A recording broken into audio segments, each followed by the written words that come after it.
100 acres.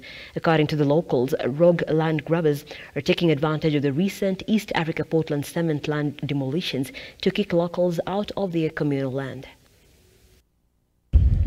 Residents of Athi-River are living in fear. Their houses and the future of their homes is now hanging by a thread after a threat was issued and an order to vacate given. According to locals, rogue grabbers are taking advantage of the recent East Africa Portland cement land demolition to kick them out of their communal land. Wakaaji wa hapa area hii na tumekaa hapa. Sisi kama wakaaji, wakati tumeona tunaambiwa ya kwamba inawekwa perimeter wall na fencing, tumeona tunanyimwa haki zetu kwa sababu ikishafungwa na iwekwe gate hakutakuwa na mahali ya kuaccess. Na nowadays in Mavoko unastakiwa na forceful detainer na trespass. Kwa hivyo kila kitu ni forceful detainer na trespass. So tukaona sasa the law is very clear. You cannot be having a trespass in a disputed land.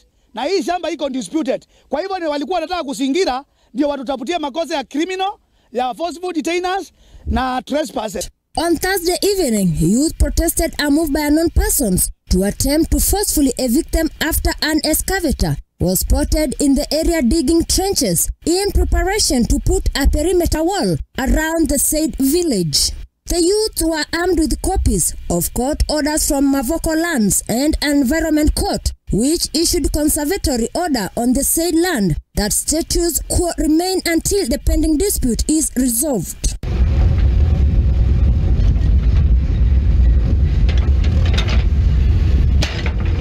The residents are now appealing to concerned government agencies to intervene and ensure court orders are honored to the letter.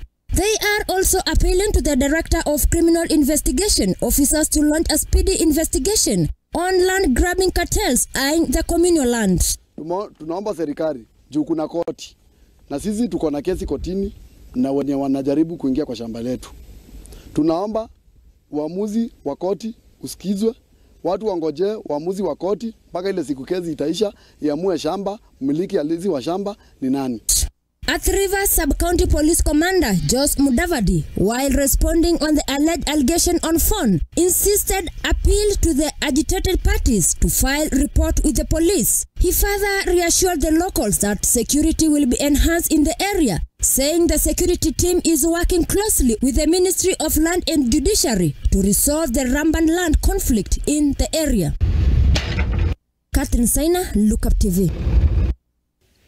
Now on its